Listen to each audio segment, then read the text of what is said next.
మిగతా అంశాలు ఒక్కసారి మిగతా గెస్ట్తో మాట్లాడాక మళ్ళీ మీరు మాట్లాడదురు. కానీ బసవి గారు నమస్కారం. బసవి గారు, 2 ఏళ్ల కూటమి పాలన పూర్తయిన నేపథ్యంలో ఈ 2 ఏళ్లలో కూటమి పాలన ఎలా ఉంది అని మీకు అనిపిస్తోంది? చాలా సంతోషం అండి.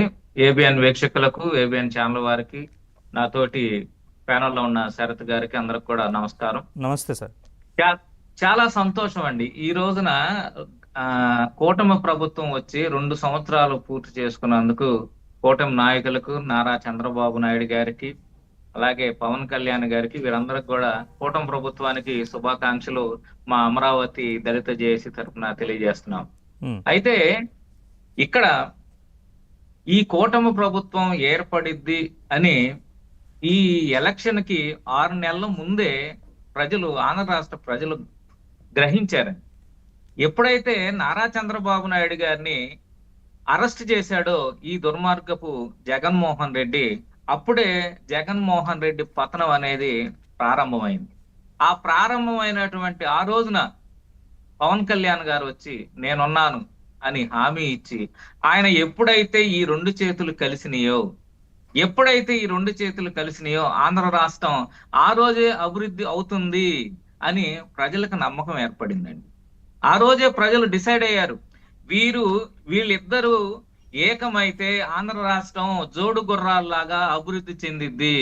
జోడు గుర్రాల్లాగా వీళ్ళ చేతిలో పెడితే మనం ఈ అప్పుల కోపంలో నుండి మనం బయటపడగలుగుతామని చెప్పేసి ఆంధ్ర రాష్ట్ర ప్రజలు ఆ రోజే డిసైడ్ అయ్యారు.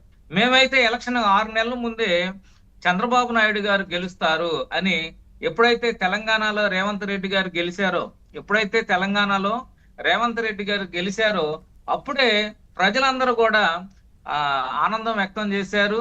కూటమి ప్రభుత్వం వచ్చిద్ది, నారా చంద్రబాబు నాయుడు గారు గెలుస్తారు అని చెప్పేసి ప్రజలైతే డిసైడ్ అయ్యారు. అయితే ఇంత మెజారిటీగా ఇన్ని సీట్లు వచ్చిద్ది అని చెప్పి ఎవరు ఊహించలేదు. కానీ గ్యారంటీగా నారా చంద్రబాబు నాయుడు గారు వస్తారు. ఎందుకంటే జగన్ అంతా వినాశనం చేశాడు, ప్రజల్లో చిరాకు తెప్పించాడు, ప్రజల్లో విశ్వాసం నమ్మకం కోల్పోయాడు. ప్రజలు ఆ బాధను తట్టుకోలేక జగన్మోహన్ రెడ్డికి నువ్వు ఎప్పుడు వెళ్ళిపోతావు జగన్మోహన్ రెడ్డి అని దండం పెట్టారండి.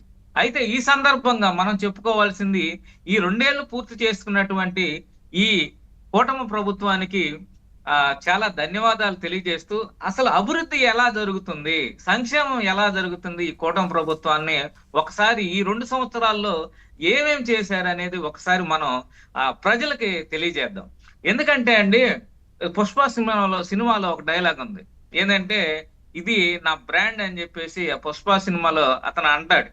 అలాగే చంద్రబాబు నాయుడు గారు ఎప్పుడైతే నారా చంద్రబాబు నాయుడు అనే నేనని ప్రమాణ స్వీకారం చేశారో ఆంధ్రప్రదేశ్ కు ఒక బ్రాండ్ ఇమేజ్ అనేది ఆ రోజున రావటం జరిగింది. ఆ బ్రాండ్ ఇమేజ్ తో ఈ రోజు కాదండి, ఎప్పుడైతే 2 సంవత్సరాల కిందట నారా చంద్రబాబు నాయుడు గారు ప్రమాణ స్వీకారం చేశారో అప్పటి నుండి అభివృద్ధి అనేది, సంక్షేమం అనేది పరుగులు తీస్తూ ఉంది రాష్ట్రానికి. అంతకుముందు గతంలో జగన్మోహన్ రెడ్డి ఉన్నటువంటి టైంలో 5 సంవత్సరాలు ఎప్పుడు పోయినా కానీ రాష్ట్రం అప్పుల్లో ఉంది లేదా ఓడిలో ఉంది అని చెప్పేసి అప్పులు కుప్పగా ఉన్నటువంటి రాష్ట్రాన్ని అభివృద్ధి సంక్షేమానికి తీసుకొచ్చాడండి. ఇప్పుడు ఈ 2 సంవత్సరాల్లో ఎప్పుడు కూడా ఈ కూటమి ప్రభుత్వం అప్పు కోసం ఎక్కడికి వెళ్ళలేదండి. మీరు గమనించారో లేదో ఇప్పటి వరకు మాకు అప్పు కావాలి, మాకు ఆ సంక్షేమ పథకానికి ఇవ్వటానికి, ఈ పథకానికి ఇవ్వటానికి, పెన్షన్లు ఇవ్వటానికి, ఉద్యోగస్తులకి డబ్బులు ఇవ్వటానికి కావాలని చెప్పేసి ఎక్కడా కూడా అప్పు కోసం వెళ్ళలేదండి. ఇప్పటికీ మన రాష్ట్రానికి పెట్టుబడులు పెద్ద కంపెనీలు, చిన్న కంపెనీలు కాదండి.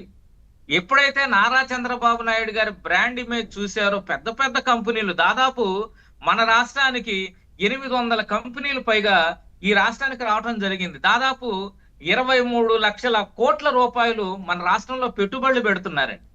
ఇది సంక్షేమానికి ఒక బ్రాండ్ అంబాసిడర్. ఈ రోజుకి దేశంలో నెంబర్ 1 రాష్ట్రం ఏది అంటే సంక్షేమంలో ఆంధ్రప్రదేశ్ అని గర్వంగా చెప్పుకోవచ్చు అండి. దానికి కారణం నారా చంద్రబాబు నాయుడు గారి బ్రాండ్. ఈ బ్రాండ్ తోనే మన ఆంధ్రప్రదేశ్ రాజధాని నిర్మాణ పనులు కానివ్వండి, అలాగే ఈ ఆంధ్రప్రదేశ్ కి వస్తున్నటువంటి ఉద్యోగ ఉపాధి అవకాశాలు గాని ఆయన బ్రాండ్ తోనే మన రాష్ట్రానికి రావటం జరుగుతుంది. ఈ రోజున చూస్తే రాజధాని అమరావతి గురించి కూడా ఒకసారి మాట్లాడుకోవాలండి మనం. రాజధాని అమరావతి పనులు మాట్లాడదాం, ఒక్క నిమిషం బసవయ్య గారు మాట్లాడదాం, అమరావతి గురించి మళ్ళీ మాట్లాడదాం. ఒక్క